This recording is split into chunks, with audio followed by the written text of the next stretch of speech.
out of all 6 years of Atalji's tenure, uh, what are the key takeaways that you think? Because you've seen him up close, personal, Hmm.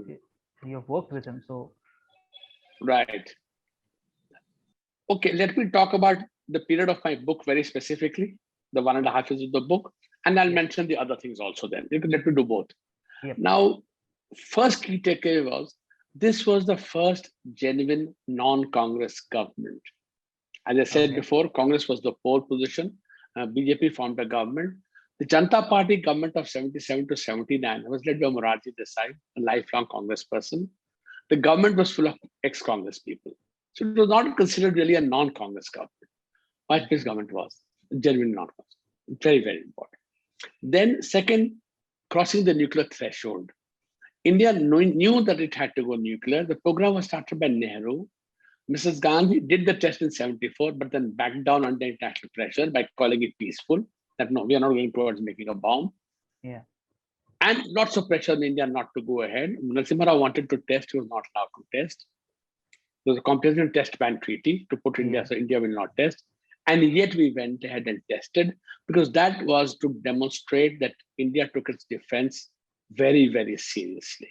So people who think Mr. yeah, Vajpayee didn't take hard decisions, this was a really hard decision. We knew that the world would be angry with you, that the world would put sanctions on you. And yet you took the decision. It was necessary for India's defense, for India's security. So to cross that nuclear threshold, I think was a very major achievement. 5 or 6 prime ministers wanted to do it, backed out. So, yeah, that's very major. Second. The third major thing would be understanding that the Cold War is over. It's a unipolar world.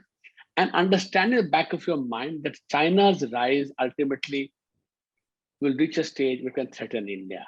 It was not threatening India in 1998, even though they had a missile and nuclear collaboration with Pakistan. It was not seen as the act of threatening India, though India's nuclear program was basically to counter the threat of Chinese aggression. yeah, At that stage, to realize that non-alignment is fine. If India has to need the space to grow in India's neighborhood, we must get along with the United States of America. United States has imposed sanctions on you. You quoted Clinton. Secretary of yeah, State Albright used even harsher language that India's leadership is foolish. India's people are great, they deserve greatness, but that has been thrown away by India's foolish leadership. At that moment, to agree, no, we will start talking to the USA. Ultimately, in the long run, India and the USA have to work together. 20 right, years later, we realize how important it was. That beginning. Beginning started then. And in yeah, fact, Mr. Vajpayee in New York called India and the USA natural allies. yeah, Indian prime ministers, Indian governments have never used the word ally. Mr. Vajpayee says. Very important. Fourth, the opening to Pakistan. We have done the nuclear test. You are yeah, not my equal. Let's try and sort it out. So, it was difficult, but Mr. Vajpayee truly believed that his one party could sort out relations with Pakistan in any which way, peaceful or okay, non-peaceful. It could only be the BJP. Congress could not do it because there were various internal problems. And therefore, to the grave risk in opening to Pakistan Prime Minister, even though he knew that the Pakistani military would be opposed to it, but he thought this is a chance he must take, a risky venture, and yeah, therefore his government fell basically because the option felt if he succeeds with Pakistan, then he becomes unstoppable. Of course, yeah, then Musharraf started Kargil war to change everything. yeah, And the last fifth point of the period of my book is the Kargil war. The very, very robust defense, very robust, bringing the army, the navy, and the air force together, but setting clear strategic lines. You will not cross the line of control, otherwise, the world will not support you. And right now, in order to prevent the war becoming a longer war, you needed the world to support you and put pressure on Pakistan, something we just discussed. And yeah, therefore, the USA, seeing India's behavior, said, yes, this is a responsible country, not breaking international norms. We shall support India and stop Pakistan. Remarkable, huge. People don't understand the strategic importance of it. And true, economically, if I see, today we take highways for granted. Today we take this for granted, right? This yeah, was not happening then. This was not happening then. The, the entire cell phone revolution had not happened. yeah, Then the roads, the highways, then other privatization took place. The tax structure got improved, and India now became a viable destination for investment. So Yes. India started being seen by the end of Vajpayee's tenure as a rising star and emerging country, which it wasn't in 1998. By 2004, the concept of BRICS had come in. BRIC initially, Brazil, Russia, India, China, as the stars, new stars on the horizon. Yeah. That was not there. So, these are the kind of achievements. It was pity that Mr. Vajpayee lost the election of 2004. India needed a few more years of Vajpayee as prime minister, I think. Yes. Yes. Because as you said in the first part, it was not about just Atalji's oratory in the parliament. It was not about his oratory. When I remember this very very vague incident. I mean, very very early when he was right out of the jail out of after the emergency elections were declared, and his first speech where he says the iconic line "बाद मुद्दत के मिले हैं दीवाने कहने सुनने को बहुत है अफसाने." No, that was the iconic Yeah. way he actually talked to the Yes. public. You've seen it as a 14-year-old. Yeah. Later on, 10 years later, you worked with him. Yes. So this year, as you said, there were a lot of takeaways, and in the first part, you said that because numbers were not on his side, there were a lot of things that he could not do that were a part of the Yeah. manifesto and that were a part of their agenda. Yeah. Today, as we see 2019 being the year when Article 370 was finally aboard, then 35A was junked. So how satisfied Atalji might have felt had he been there with us? So that's a big step because Kashmir has been a topic of debate. Yeah. Very good. The first test of Mr. Vajpayee that he had to face when he joined politics was Kashmir. He was attached to the first president of the Bharatiya Janata Sangh, Dr. Shah Prasad Mukherjee, as his Yeah, secretary. And he accompanied Shah Prasad Mukherjee to Kashmir. Shah Prasad Mukherjee was completely against giving Kashmir special status. He said, you cannot have in one country two flags, two constitutions, and two heads. yeah, So we have Kashmir has inner part of India. There's no question of Indian not being those days for an Indian to go to Kashmir, you require a permit. He said, I yeah, will go to Kashmir without a permit. He was arrested, and then after 20 days, he died. That shocked Mr. Vajpayee a lot. He was very hurt about it. And he realized then there's Article 370. 35A was not known, in fact, till I think 2010, 11. Nobody even knew about 35A. It had been slipped into the Constitution, not by an amendment, by an executive order. But 370 we knew. And he said 370 has to go if India has to become one. This was complete, and he told Parliament that also. He said, I'm not dropping 370.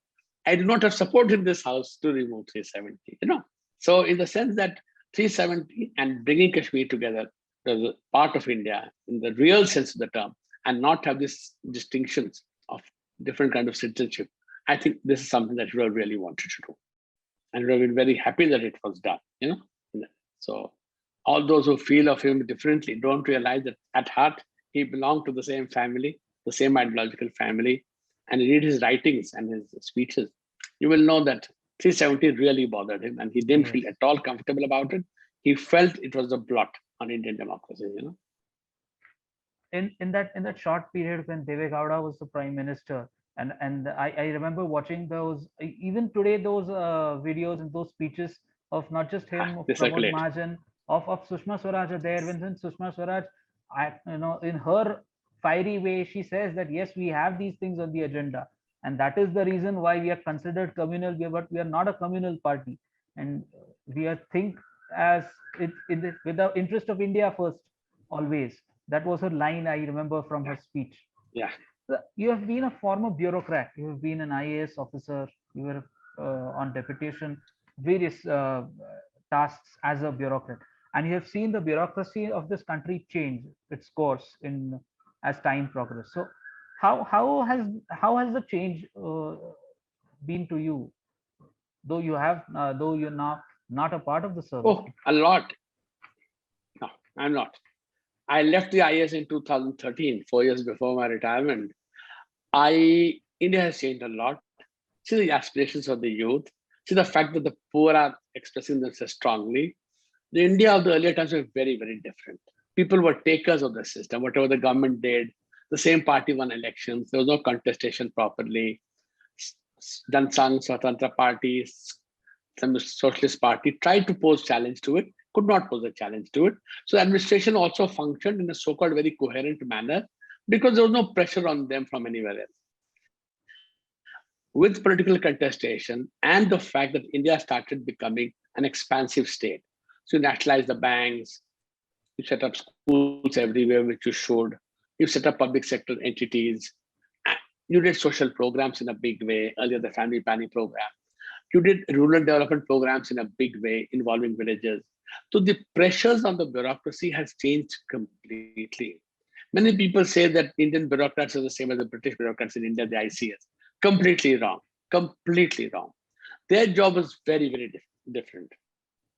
No development work other than keeping some major roads open, keeping track of the people, collecting revenue, and seeing that the police is in control of the situation always. That's all. Very limited agenda they had. Our agenda is completely different. We are very clearly meant to serve the people. Yes, there are many few of us remain arrogant, not so precious. And you're dealing with an elected government all the time, strong ministers, MLAs, Zilla Panchayat, putting pressure on you as they should, but changing fast. Then sometimes you're identified with one political party wrongly. Oh, he has worked with him. No. I'm a professional. I work with whoever is my boss. I don't choose my boss, but there's suspicion about you. People have also become corrupt.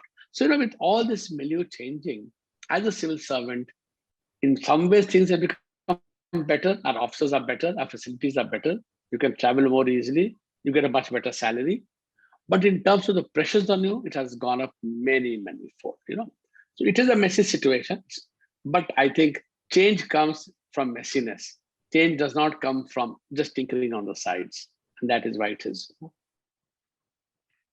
Currently, you are still working. You're still associated with, you're setting up the think tank. It is named after Atalji, Atal Bihari Vajpayee Institute of Polity Yeah, Research and International Studies, which is at Vadodara, and also the Institution of Excellence, yeah. which is one of the brainchild of the current government. Hmm. So, how has been the So experience? actually, I'm spending most of my time on Baroda issues only. I think Delhi University can do without me. The Delhi School of Public Policy and Governance Institute of Excellence. And Delhi University has its own internal problems for some time. There's some difficulties in working there. Though the people are very good, the team given to me is very good at Delhi University. I'm very proud of them. They're very professionals. But Delhi University itself is going through these changes. Vadodara, on the other hand, Gujarat government gave money. There's a building there. We have a very supportive university administration led by the vice chancellor, fully in support.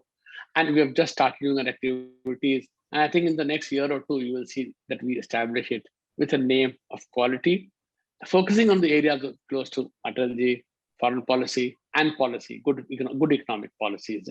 So we'll be working on that. As I say, keep watching this space for change.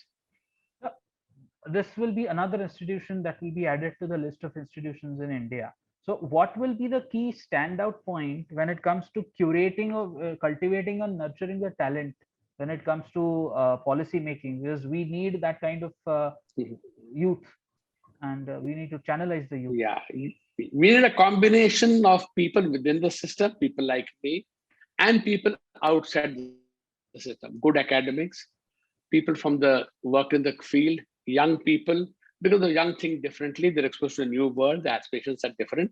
We must tailor policies to suit the young, to cater to the young, to make them capable. So obviously it needs a very wide talent pool. And we also need a flexible talent pool. If you put a person in an institute full-time, you'll do very bad policy work. You need rotation, you need part-time, you need consultants, you need adjunct faculty. So a very flexible kind of institution to cope with the flexible times that are ahead of us. The world is changing very fast as the technology. We take advantage of it, the pitfalls, how do you handle them? So I think there's lots of challenges before us in policy research. So I'm very excited about working on this. I'm very, very excited working on this field. But yes, it's not me alone. It has to be a much larger team. So, coming to the almost end of our interaction, you've currently last year in one of your panel discussions, you said that India has moved and become stronger in the post-COVID scenario, and it will be overcoming the challenges currently. Given the second wave and given the current scenario, wherein Yeah, things changed yeah, post February. true, Are true. you we still believe that India will be the go giver to the world? Uh, okay, not in the sense that I meant it last year. You're right. The second wave has changed things a lot. But I think ultimately the resilience of our system and our leadership will ensure that India once again comes out of it stronger and that the world sees us as a valuable partner. See, the world doesn't want leaders. So by rule giver, I'm saying is that we work together to make the new rules of the game, how to cope with financial crises, how to avoid war. India today has a very important role to play there. Earlier, the big countries decided, we had to accept it. So we are rule takers. Now, increasingly, China has demonstrated, China has become a very big rule maker, breaking all the old rules, but unilaterally, not through consultation. India believes in a consultation route. We must work with the world together. And therefore, ultimately, I think in the long run, India will be seen as a more mature country, a better country, and easier country to work with. And that is where I feel that India has changed, is changing, and people will see the difference. But these things don't happen overnight. It takes time to happen. And I think the trends are very clear. Yes, sir. Lastly, I'll ask you two questions. Is your memories is working as director when it came to Nehru Memorial Library and the museum, because you hold I the loved India it. Foundation. I loved it. Very productive. How is this different from the usual libraries, and what all we can find there? Because I've been in Delhi Oh, 1996. yeah. Later on, I could not. We were there for a tour throughout Delhi, and I would like to visit the Very, place. you must. Nehru Memorial is an outstanding institution. It has the best collection on books, journals, newspapers, and magazines on contemporary India last 150, 80 years. Best collection anywhere in the world. It has the personal papers of people. Any scholar working in contemporary India, politics, economics, other subjects, will come and spend time at Nehru Memorial sometime. The number of books written where they mention Nehru Memorial is outstanding. So it is a great institution in that sense. And I could interact with intellectuals, academics across the spectrum, different fields, different ideologies, and it was a very learning experience for me. India Foundation, of course, has an ideology in that sense. I was part of it for some time. Even now, I'm partly associated with it, which gives me, again, a very different exposure to the kind of international events that can now be organized and how do you develop international community? How do you work with other countries? So we did a lot of activities with other countries and some activity within India, which again gave me a very good exposure. Two very good exposures. But yes, that memorial was very solidly academic and policy oriented, both. India Foundation is purely policy oriented in that sense. My last question, sir. You've roughly covered 1998 and 99 tenure of Atalji. Yeah, Any plans to write about his full 6 years in power, uh, the 2000, the there's a turn lot of of the hard century? work. You find me a young scholar, I'll guide that young scholar. He or she can do a very good job. It requires a lot of effort and time. I had the advantage of memory and then checking records. This has to be done completely from scratch. It has to be done. It has to be done. People should know. I agree. Whether I can do it singly or I can encourage others to do it, I think the latter option is a better option. I hope to get younger people who can do this job, and I shall help them and guide them and facilitate the process. But yes, it should be done. Sure. Thank you. Thank you very much, sir, for Welcome. giving me the time.